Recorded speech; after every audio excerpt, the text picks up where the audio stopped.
Então, você sabe que segunda-feira é o dia que eu faço um repeteco rápido, porque a gente tem pouco tempo aqui na live, sobre o que eu falei ontem lá na nossa comunidade, na transmissão ao vivo. Explicando para quem caiu aqui de primeira vez, nós aos domingos estamos falando sobre a última semana de Jesus, a última semana de vida de Jesus, seguindo o Evangelho de Marcos, preparando o nosso coração para a Páscoa. E ontem, não por coincidência, nós tivemos a ceia do Senhor na nossa comunidade e eu, seguindo o texto, utilizamos o texto de Marcos 14, assim, aquela coisa do coração, de Deus falar ao coração da gente, que esse seria um bom texto para conversar no dia de ontem. E eu acho que foi muito bacana, foi uma ceia, como eu costumo dizer, emocionante. A música foi emocionante, o clima foi emocionante, a transmissão e a conversa, eu acho que foi uma boa conversa. Não tenho tempo de ler o texto, mas o texto é Marcos capítulo 14, do 12 ao 26. É quando Jesus manda os discípulos prepararem a ceia, porque era Páscoa, né? Prepararem a Páscoa, depois ele chega e celebra a Páscoa com eles, trazendo aquelas palavras que nós todos conhecemos muito bem sobre a traição de Judas e sobre pão e vinho. Todo mundo conhece isso, depois você confere, infelizmente o tempo não permite que a gente leia. Comecei ontem falando sobre a importância das refeições na vida da gente. Se a gente tem boas lembranças, dentro delas estão lembranças relativas a jantares, almoços, festas, porque isso é muito realmente especial. Deus deu o alimento para a gente, está lá em Gênesis capítulo 1, ele separa tudo aquilo que nós podíamos comer e entrega para o homem para se alimentar tranquilamente. Mas além de uma boa comida fazer parte da memória afetiva e emocional de todos nós, e tem alguns pratos que, se eles são chiques ou não, eles marcam, né, a vida da gente, a gente gosta daquilo. Muito mais do que isso, é claro, estamos falando do que acontece em uma refeição. A reunião de pessoas, a convivência, os olhares. Eu disse ontem uma coisa que eu percebo e refletindo esses dias, tenho certeza que é uma verdade para todos que têm essas lembranças. Em algumas refeições a gente ouve o que ninguém diz. A gente fala o que a gente pronuncia e diz o que a gente não falou.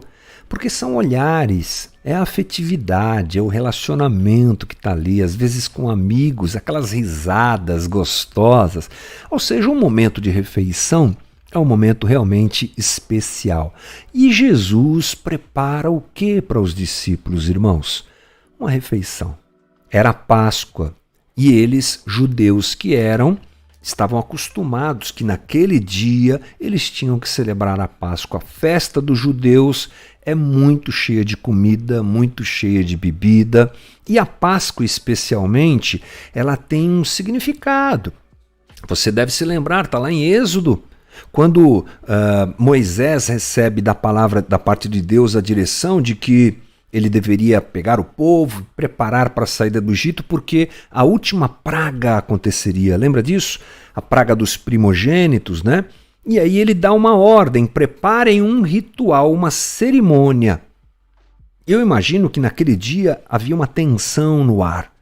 Em todas as casas, eles sacrificaram animais, passaram o sangue na porta das suas casas, na ombreira, na porta, né? E aquela coisa, o anjo da morte passa, um clima tenso. Já na época de Jesus, são 1500 anos depois, creio que não. A Páscoa se tornou um momento de festa, porque eles estão celebrando o que Deus fez com o seu povo lá no Egito. Mas o significado permanece e a festa é praticada até hoje pelos judeus. Até hoje essa festa é seguida pelos judeus, cheia de significados, né? O anfitrião, ele em certo momento levantava diante dos convidados e fazia brindes. Eu expliquei tudo isso ontem, não podemos fazer aqui hoje, mas é impressionante. E a festa tem um roteiro. Não é de qualquer jeito. Eles faziam brindes e explicavam o que estava acontecendo e tudo mais. Bom, Jesus vai até o local com seus discípulos, senta ali junto com eles e começa essa Páscoa. Que eles, judeus, sabiam muito bem como é que funcionava, porque viveram isso a vida toda, mas um certo momento, Jesus muda o rumo da festa. Em certo momento, Jesus não faz o que todo mundo esperava. Ele era o anfitrião. Em certo momento, a primeira coisa diferente que Jesus faz é que ele atrai para si a celebração. Agora não é mais lá no passado, agora é aqui. E ele diz, enquanto comiam, Jesus tomou o pão, deu graças, partiu e deu aos discípulos dizendo, tomem, isto é o meu corpo. Em seguida tomou o cálice, deu graças, ofereceu aos discípulos e todos beberam e lhes disse, isto é o meu sangue da aliança. Perceba você que Jesus agora traz aquela celebração lá do passado para aquele momento. Não é mais o cordeiro, não é mais o sacrifício do passado, agora sou eu. Jesus está querendo dizer para aqueles discípulos que não entenderam nada no primeiro momento, entenderam somente depois, e nós que estamos hoje, depois de 2000 anos, cheios de informação, entendemos. Sempre fui eu. Sempre teve a ver comigo. Aquela celebração de 1500 anos atrás, de Moisés com o povo no Egito, tinha a ver comigo, me anunciava. E é isso que é verdade. Sempre teve a ver com Jesus. Por isso que quando João encontra Jesus, João Batista, ele diz, eis o Cordeiro de Deus que tira o pecado do mundo. Oh homem, com revelação, com entendimento era João Batista, que percebe, chegou aquele que vai fazer o sacrifício. Portanto, ele traz do passado para o presente, para aquele momento em que ele está com os discípulos. E a segunda coisa é que Jesus, a partir daquele momento, deixa muito claro que ele veio fazer o que Israel não conseguiu fazer. Existe um link, gente, um link entre a história de Israel e o ministério de Jesus.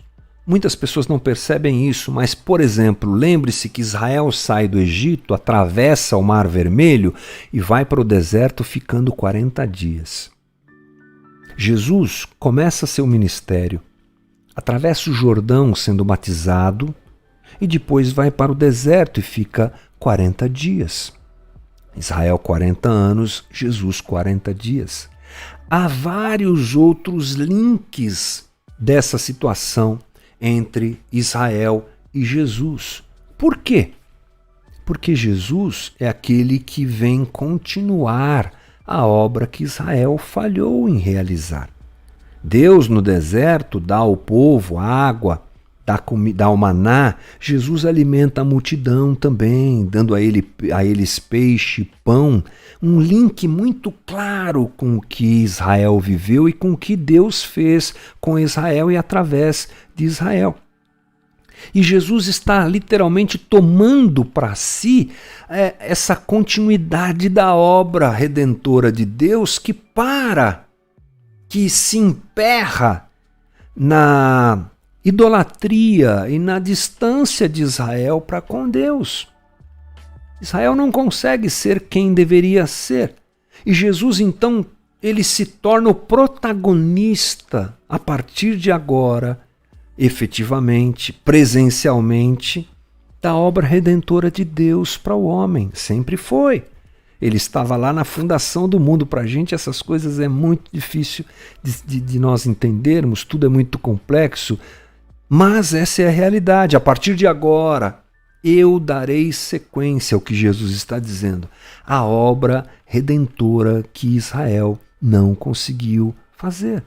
Por isso, a ceia, eu tentei enfatizar isso ontem, naquele momento com os discípulos, eu tenho a impressão que se nós encontrarmos João na eternidade, Mateus, Pedro, e nós perguntarmos sobre momentos marcantes com Jesus, eu sei que eles vão discorrer um monte de coisas, mas eu acho que no discurso de todos eles estará presente essa ceia.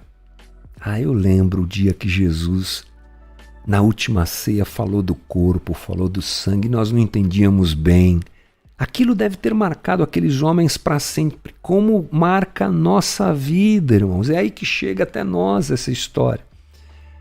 Porque essa é uma ordenança de Deus, é um sacramento, celebrarmos a morte do Senhor até que Ele venha.